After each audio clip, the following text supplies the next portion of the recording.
नमस्कार भक्तजनों, आज इस वीडियो में सुनेंगे माघ मास महात्म कथा का 18वां अध्याय।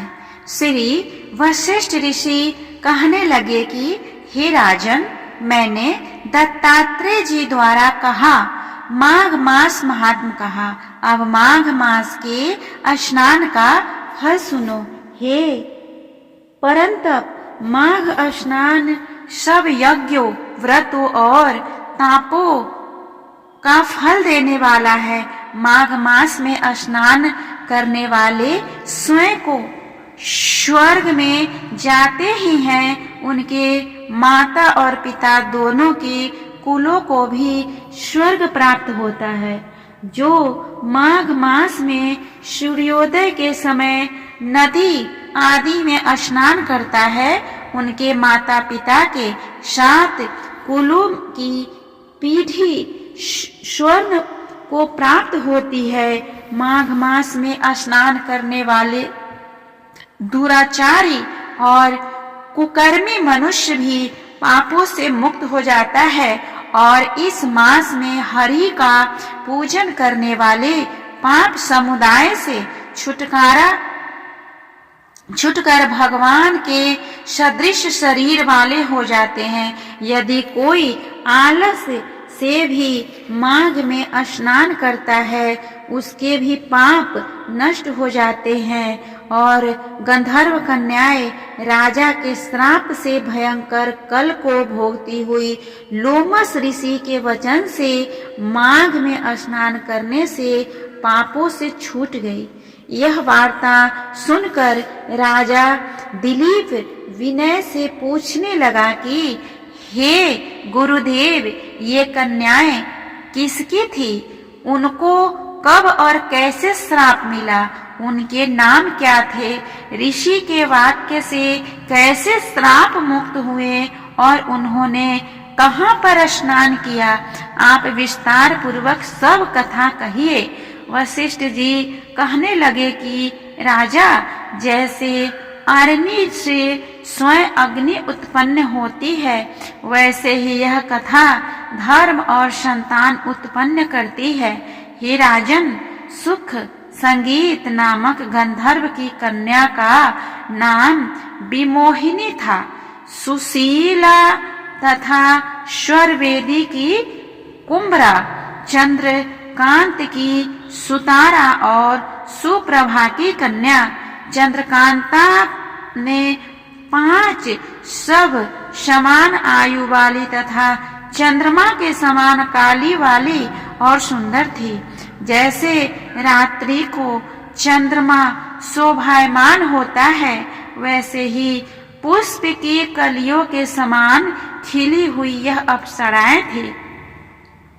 ऊंचे पयोधर वाली पद्मनी, वैशाख मास की कामनी, यौवन दिखाती हुई नवीन पत्तों वाली लता के सदृश गोरे रंग, सोने के सदृश चमकती हुई और सोने के अलंकारों से सुशोभित सुंदर वस्त्र धारण किए हुए, अनेक प्रकार के गाने और वीणा अथवा बांसुरी तथा दूसरे बाजे बजाने में प्रवीण और ताल, स्वर तथा नृत्य कला में निपुण थी। इस प्रकार वे कन्याएं क्रीड़ा करती हुई कुबेर के स्थान पर विचरती थी। एक समय कौतुकवश माघ मास में एक वन से दूसरे वन में विचरती हुई मंदिर के पुष्प तोड़कर सरोवर और गौड़ी पूजा के लिए गई। स्वच्छ जल के सरोवर में स्नान करके वस्त्र धारण कर मौन हो बालू मिट्टी की गौरी बनाकर चंदन, कपूर, कुमकुम और सुंदर कमलों से उपचार रहित पूजा करके ये 5 कन्याएं ताल नृत्य करने लगी। फिर ऊंचे गांधार स्वर में सुंदर गीत गाने लगे। जब ये कन्याएं नाचने और गाने में लीन थी, तो उस समय अच्छोद नामक उत्तम तीर्थ में विभेद वेद निधि नाम के मुनि के पुत्र अग्नि ऋषि स्नान को गए। वह युवा ऋषि सुंदर मुख, कमल सदृश नयन, विशाल छाती, सुंदर भुजाओं वाला, दूसरे कामदेव के समान था। शिखा दंडित दंड लिए, मृग चर्म ओढ़े, यज्ञोपवीत धारण किए हुए था। उनको देखकर पांचों कन्याएं मुग्ध हो गई और उसका रूप यौवन देखकर कामदेव से पीड़ित हो देखो देखो ऐसा कहती हुई उस ब्राह्मण के चित्त में कामदेव का डर उत्पन्न करने लगी और आपस में विचार करने लगी कि यह कौन है। रति सहित होने से कामदेव नहीं और एक होने से अश्विनी कुमार नहीं। यह कोई गंधर्व या किन्नर या काम रूप धारण कर कोई सिद्ध या किसी ऋषि का श्रेष्ठ पुत्र या मनुष्य है। कोई भी हो, ब्रह्मा जी ने इसको हमारे लिए बनाया है। जैसे पूर्व कर्म के प्रभाव से संपत्ति प्राप्त होती है, वैसे ही गौरी जी ने हम कुमारियों के लिए श्रेष्ठ वर दिया है और आपस में यह तुम्हारा वर है, यह मेरा अथवा सबका, ऐसा कहने लगी।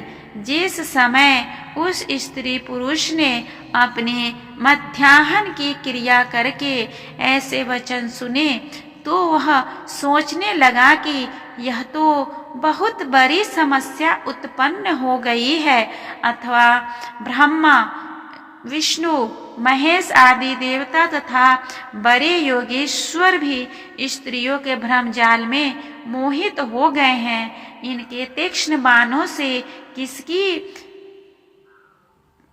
मन रूपी हिरण घायल नहीं हो सकता। जब तक नीति और बुद्धि रहती है तब तक पाप से भय रहता है। जब तक कि गंभीरता रहती है यम विधि का पालन होता है। जब तक मनुष्य स्त्रियों के काम रूपी बाणों से विधा नहीं जाता। ये मुझे उन्मत्त और मुग्ध कर रही है। किन गुणों से धर्म की रक्षा हो सकती है? स्त्रियों के मांस, रक्त, मल मूत्र से बने घृणित और अशुद्ध शरीर में कामी लोग ही सुंदरता की कल्पना करके रमण करने लगते हैं। शुद्ध बुद्धि वाले महात्माओं ने स्त्रियों के पास रहना कष्टकारक कहा है। सो जब तक यह पास आए घर चलना चाहिए। अतः जब तक वह उसके पास आई वह योग बल के द्वारा अंतर ध्यान हो गया। ऋषि पुत्र के ऐसे अद्भुत कर्म देखकर वह चकित होकर डरी हुई चारों ओर देखने लगी और आपस में कहने लगी कि यह क्या इंद्रजाल था जो देखते देखते विलीन हो गया। और वह विरह की अग्नि में जलने लगी और कहने लगी कि हे कान, तुम हमको छोड़कर कहाँ चले गए? क्या तुमको ब्रह्म ने हमको विरह रूपी अग्नि में जलाने के लिए बनाया था? क्या तुम्हारा चित्त दया रहित है जो हमारा चित्त दुखाकर चले गए? क्या तुमको हमारा विश्वास नहीं? क्या तुम कोई मायावी हो? बिना किसी अपराध के हम लोगों पर क्रोध क्यों करते हो? तुम्हारे बिना हम नहीं जाएंगे। जहाँ पर आप गए हो हमें शीघ्र ले चलो, हमारा संताप हरो और हमें दर्शन दो। सज्जन लोग किसी का नाश नहीं देखते। इस तरह हमने सुना माघ मास महात्म कथा का 18वां अध्याय। यह कथा कैसा लग रहा है प्लीज कमेंट करके बताएं और अगर अच्छा लगे तो कमेंट बॉक्स में हरे कृष्णा लिखना ना भूलें। और अगर इसके पहले की कथा आपने नहीं सुना है, उसका वीडियो आप सभी को मेरे चैनल के प्लेलिस्ट पे मिल जाएगा, वहां से आप जाके सुन सकते हैं, ताकि इसके आगे की कथा अच्छे से समझ में आए।